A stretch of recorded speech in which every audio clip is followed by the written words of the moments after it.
Speaking of those Browns, we were all wrong, guys. Hand up if you thought Joel Bitonio was going to retire.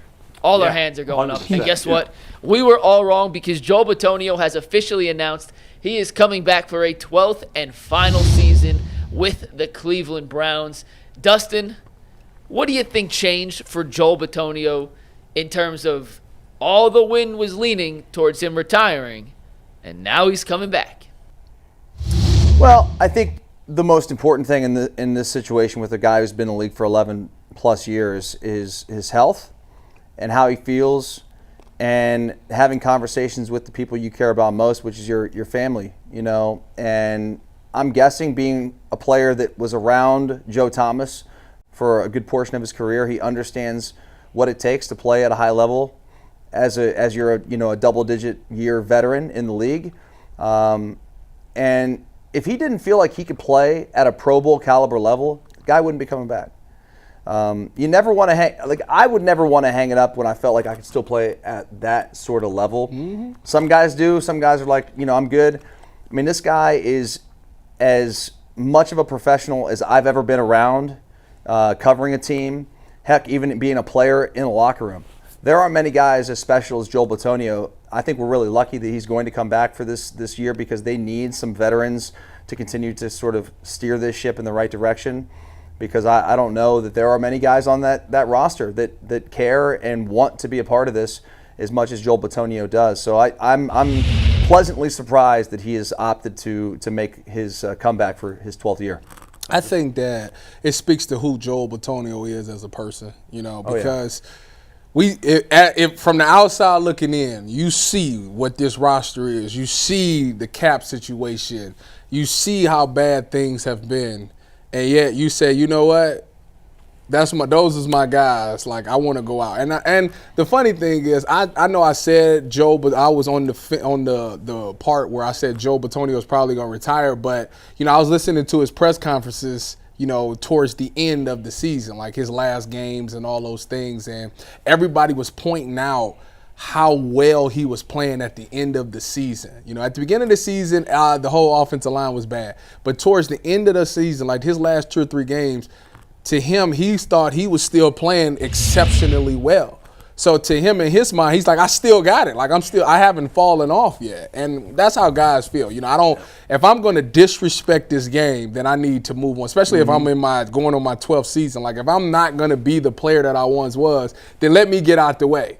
But to him, he's like, I still got something left in the tank, and Dustin's right. I mean, I think both of us been in that position. Yeah. You play that game as long as you can because you love that game. You're very passionate about that game. Because when it's over, it's done. There ain't no coming back. It's done. You move on. So for him, I think he realized, like, if I'm still playing this well, that means I can still get through another season. Plus, I don't want this franchise to go out. I don't want to go out with this franchise being what it is, 3-14. My last year with the Browns, we were 3-14. Like, I don't think he wants to say that. He wants to leave this place in a better place than it was when he got there. So I think for him, trying to win games this season is going to be big.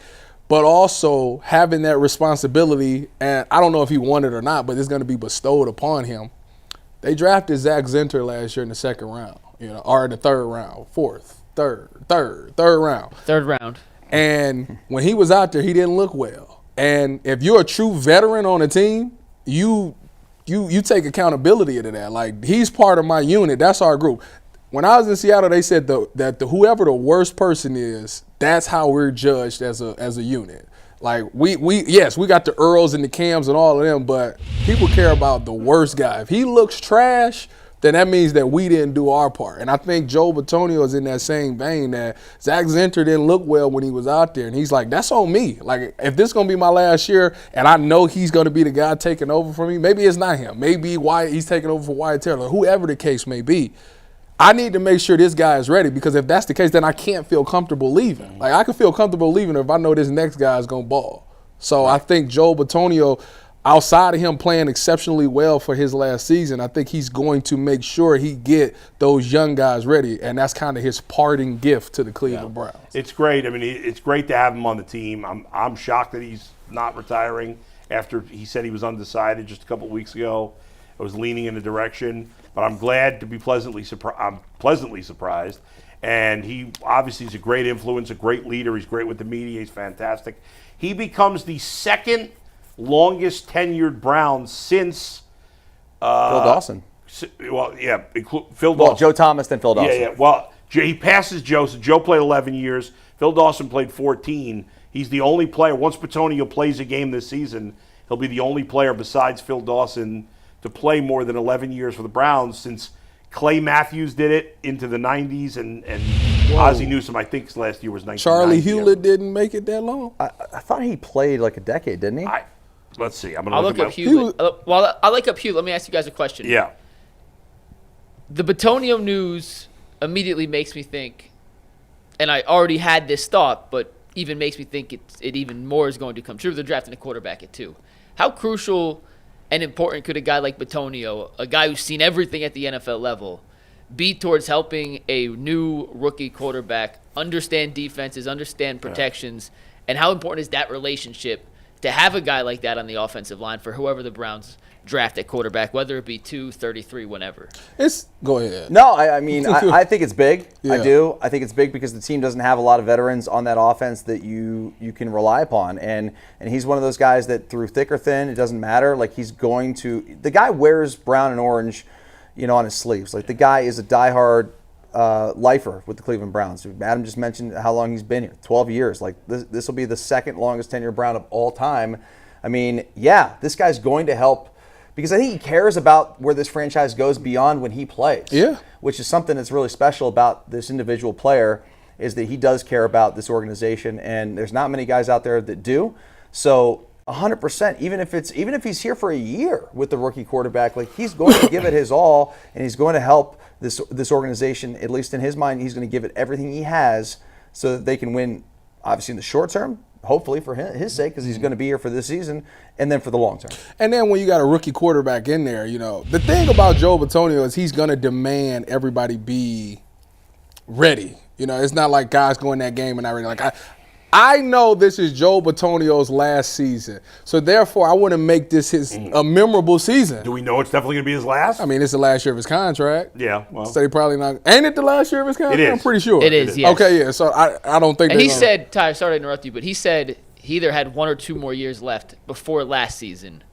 You don't consider retirement, come back, end of a contract, and then decide, oh yeah, unless they're like a surprise playoff team, maybe that changes his mind. Who knows? But, yeah. But I think in my mind, in everybody's mind, this is probably Joe Bitonio's last year. So that offensive line, they got to come with it. We got to make sure we one of the best units in here because we don't want to let our brother down. And as a quarterback, it is it feels good to know, like, the blitz patterns and the biggest threat to the quarterback is A-gaps. But to know that a guy is right there, like this all-pro guy is right there, like, we're good. Like, I'm not going to be worried about that situation. So it'll make a quarterback more calm in the fact that, all right, I'm going to at least have 2 seconds to get rid of the football. Maybe I won't have 3, but I have at least 2 seconds to get rid of this football. Charlie Hewlett played 10 years for the Browns. Joel Bitonio needs to play 7 games this year to pass Joe Thomas on the Browns games played list, for those people who may be interested. All right, Mike.